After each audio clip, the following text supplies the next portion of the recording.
Hey bike people of the internet, what's going on? In this video we're going to be breaking down this 97 Marin Bear Valley SE and seeing if it can be saved. Let's have a fly around the bike in detail and see what's good and bad. Starting at the front end, you can see the paint is starting to fail on these forks. The lacquer is peeling, I believe. Onto the handlebars, and you can see some heavy oxidization on these brake levers here. It's not great at all. They probably need to be either sandblasted or just get new ones. There's corrosion on all the stem bolts looking down. Moving on to the top tube, that cable is clearly not long for the world, and as you can see the lacquer has failed on this frame. So this frame has a satin lacquer, and yeah, it's failed. Here you can see the Marin custom triple butted Tange chromo. So yeah, the bones of this frame is really like decent quality, so I think it could be worth saving. I believe that's an old data tag security label there. Onto the down tube, and it's probably the least worst of all the tubes on the bike. But as you can see, the paint is flaking like it has some skin disease or dandruff. It definitely needs a repaint, that's for sure. Now, I'm not sure if all these rust marks are from the cable across the top tube, or if the rust has made its way through all the paint and is eating into the bare metal below. So something we'll work out later in this video. Moving on to the front wheel, as you can see the tyre is terribly perished and soaking wet damp. It's leaking all over my garage floor. But I think the rims are pretty good. I think this is a WTB type of rim. Not great, but you know, it's decent for the time. But it's showing very little signs of wear in the V-brake track, so they're definitely worth like retaining, I think, and servicing and see if we can bring these back to life. It looks like it's got a quality Marin hub on it as well. But yeah, the tyre is totally gone. The bottle cage is kind of nice. I quite like it. It's definitely a period bottle cage, but it's in great condition, so we can definitely keep hold of that. Moving on to the chain set, and this is sort of where the value is in this bike. I paid £20 for the bike, and this White Industries chain set sells for more than that on eBay alone, so even if everything else goes in the bin, we can sell this chain set on. It's equipped with toe clips and straps. Yeah, just deadly and terrible. Yep, chain, it definitely needs to go in the bin. There's no rescuing that, there's no point. Yeah, terrible. The rear tyres failed, similar to the front. And moving on to the rear mech, it's gotten super crusty. It's an Alex rear mech. Not bad, but not great either. Maybe this is rescuable, maybe it needs to go into the parts bin. Cassette looks okay, to be fair. My God, could be saved. After burner, chain stays there. We've got these original Avid ID brakes, which I think are pretty good. I reckon we could definitely rescue those. Maybe we have to treat the springs for rust, but yeah, they can be changed. And this is the only unoriginal bit. It's a saddle that's growing some sort of algae funk on it. That's going to go in the bin straight away. But yeah, as you can see, overall condition of this bike is bad. It's almost like it's been left outside and exposed to lots of sun and weather conditions, so all the bare metals failed, and anything, even the sort of non-bare metal is going bad too. I quite like this Marin stem, so I would like to see if we can reuse that. It's got some Marin bar ends as well, but I don't like bar ends at all. Terrible ideas. So overall, it's not great, but I can see the value. I can see value in it, and I think it could be rescued if it's not like terminally rusty and we can get the bottom brackets out.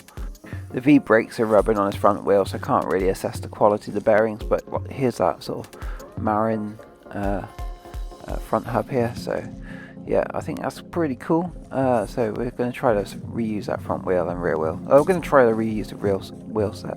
It's got a Shimano hub on the back, so that's easily serviceable. STX RC have plain bearings in there, so we should be getting and service those as long as they're not rusted up and pitted. So that's the bike. Let's get breaking it down and assessing the condition. I'm going to start this teardown a little different to what I do usually. I'm going to get rid of all these toxic, slimy, sludgy parts like the saddle and tyres first, so I can work on a bike in a cleaner environment without them leaking all over the floor. So yeah, first things first, let's get rid of this saddle. I don't see any point in saving a saddle that's cracked, full of water and growing mould, so straight for the bin. Next, let's remove the wheels to get access to the tyres so we can put those straight into the bin because they're absolutely hanging. One thing quite humorous I thought was the chain was so rusty the rear wheel didn't want to come out particularly easily. One thing I did notice as I was removing the rear wheel was how nice the dropouts are at the back of this bike. Check them out, I think they look awesome. Front wheel next. This come off with no issues. The only slight problem was the V-brake was a bit sticky in the sort of rusted up noodle above releasing that, but yeah, no problems removing the front wheel. Removing the tyres on the other hand was a real royal pain in the bum.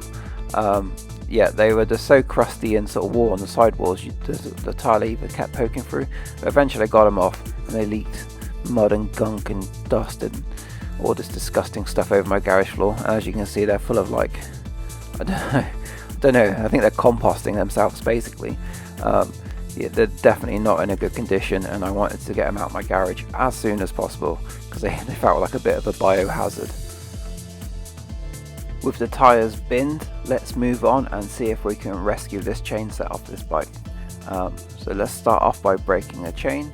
It's a super crusty, rusty chain on this bike, so I should have probably just cut it off, but I didn't want to risk damaging myself on this like tetanus inducing chain. So yeah, I just broke it with a chain tool and pulled it off the bike with no problems really. Like you can see, this chain has got no sort of lubrication on it at all. It's completely dead. It's rusted and holding its position. So yeah, straight for the bin, this chain, or recycling tub. You can recycle these, I would have thought, so I put it out in a recycling. I wanted to remove as many of the accessory mounts from the frame as possible to make sure there's no massive rust patches hiding underneath them. None of the accessories come with a bike, so they need to go straight into the bin. So yeah, I just yanked off all these accessories. They're always a pain in the bum because they always use really bad fasteners, like little screw type ones that just go rusty and go bad. It's just cheap accessories, it's not worth it. But yeah, I removed all the accessories and the reflectors to make sure there's no rust hiding underneath any of those.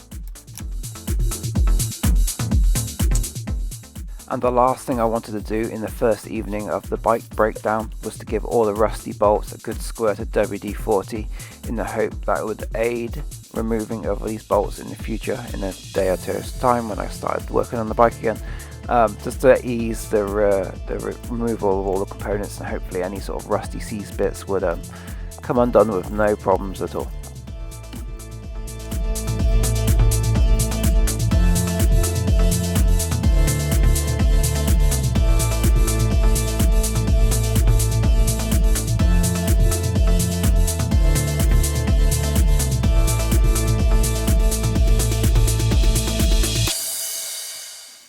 So, the following day I decided to try to remove the chain set. First we need to remove these pedals with these awful toe clips, and naturally the pedals did not want to budge out the chain set at all, so I broke out the heat gun and yeah, got them really warm, starting to leak like grease and oil out the side of the pedal. Don't really care about these pedals too much, I just need them off the bike.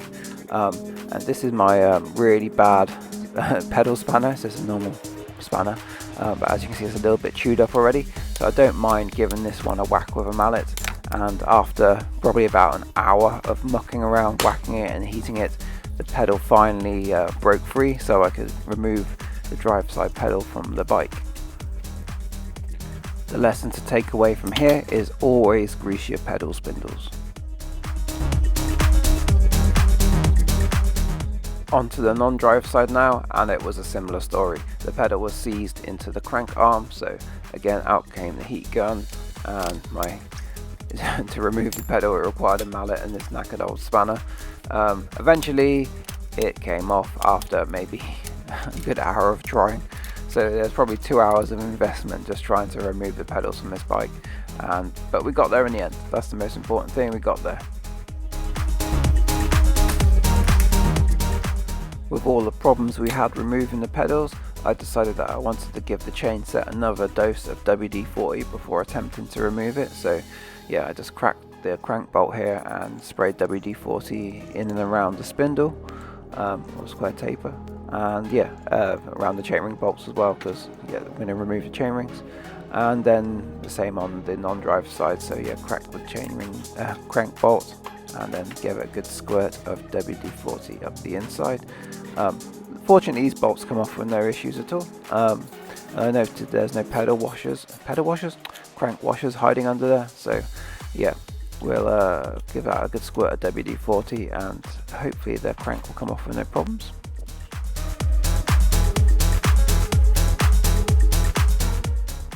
So yeah, let's put the crank removal tool into the drive side. Again, there's loads of tips here. You want to get the crank tool firmly seated home using a spanner, and then check there's no crank washers in there, so they could impede removal of the chain set, and just winch in the other side. And you know what, the actual crank come off pretty easy in the end. There was no drama at all after all the drama of the pedals, but I thought we might be into a fight here. But yeah, the crank come off no problems at all. And it was a rinse and repeat process on the left hand side, non-drive side, to screw the crank tool into the thread, make sure it's home fully, so it's not gonna, you're not caught on some muck in the thread, so it doesn't pull the thread out if you're half engaged. Then wind the tool in, and it pulls the crank off. And the non-drive side, left hand side, came off no issues at all in the end. So yeah, that was alright.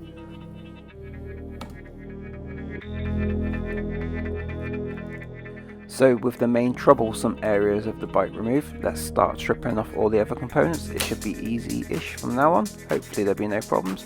As always, we start by cutting these cables. Yeah, I always like cutting the cables, because you're definitely stripping the bike down once you cut the cables, because it's a pain in the butt to replace them.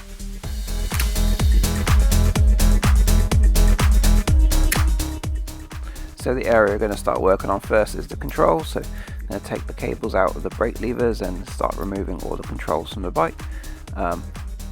These Avid speed dial brake levers, I kind of like the idea of the challenge of restoring them, but I'll leave that for another video. So yeah, start with bar ends. What are your opinions on bar ends in 2023? Is there any use of bar ends anymore? Back in the day when trails weren't particularly technical, I can kind of see the use on sort of mild trails to give you a different hand position, but they're always icy cold, I think, and not particularly comfortable, and they limit your width for your hand position. So I think I'm starting to form the opinion that all bar ends must die. I think all bar ends must die, yeah. Unless it's on a hybrid or light gravel bike where you don't want to use dropper bars, I don't see the use of bar ends anymore.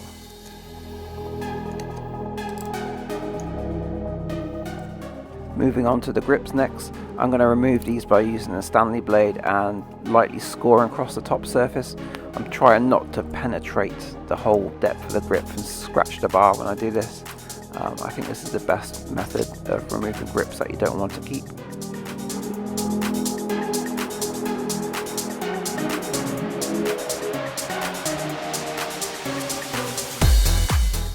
The grips removed, we can now move on to removing the brake levers and shifters.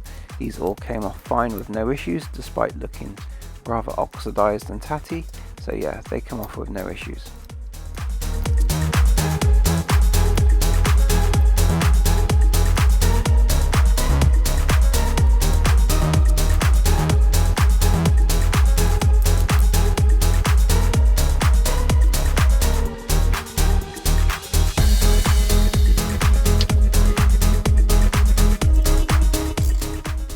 With the shifters and levers removed, next we can remove the bars from the stem.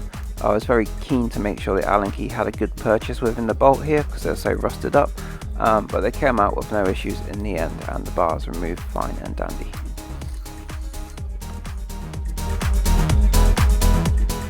On to removing the V-brakes next, and I'm actually pretty keen on reusing these, so I think I need to find some sort of rust treatment on the springs, because they're going a bit bad, but other than that they're looking pretty good condition to me.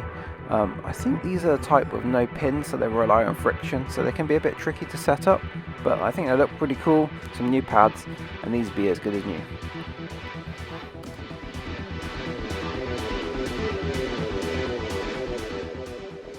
The rear mech was removed without any issues, but after looking at condition, I think it's ready for the parts bin. I don't think the sort of jockey wheel cage is recoverable without needing paint or something along those lines. The front mech was removed without any issues at all, it just came off like as you expect.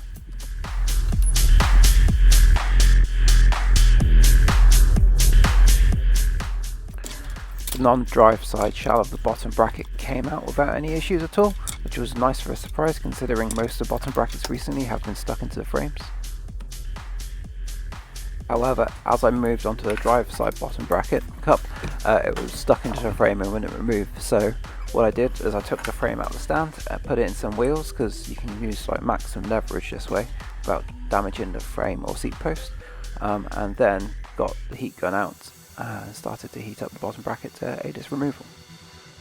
So after a bit of heat and using an extension on the bottom bracket tool I got here, the bottom bracket came out without any problems, but it was quite a lot of heat I had to put into the bike to get it to move just that little bit, as you will see in a tick as it comes out.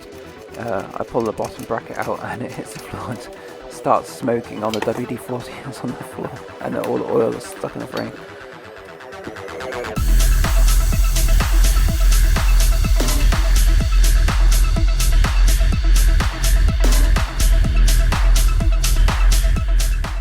Looking inside the bottom bracket shell, there's loads of like rusty residue and gunk and gloop in here, so that I will need cleaning out 100% before I can start using the bike. Moving on to the forks and headset next. This is a strange Diacomp headset on this fork, where it doesn't use a staff angle nut inside the stem. It just has a plastic plug, and it has a collar which has a wedge under it which expands onto the stem.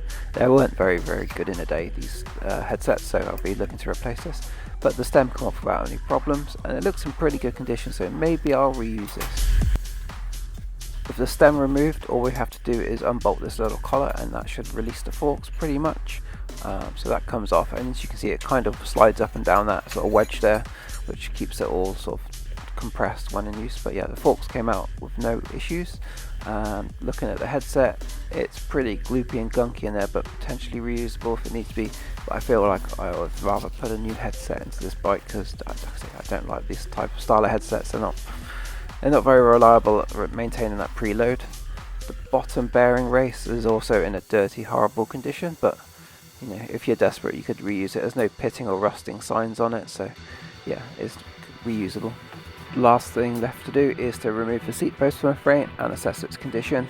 It came out okay with no problems. I checked before I bought the bike, but it's kind of messy and tatty looking and scratched, so I'm hoping some metal polish like Autosol can bring this back up into a decent condition.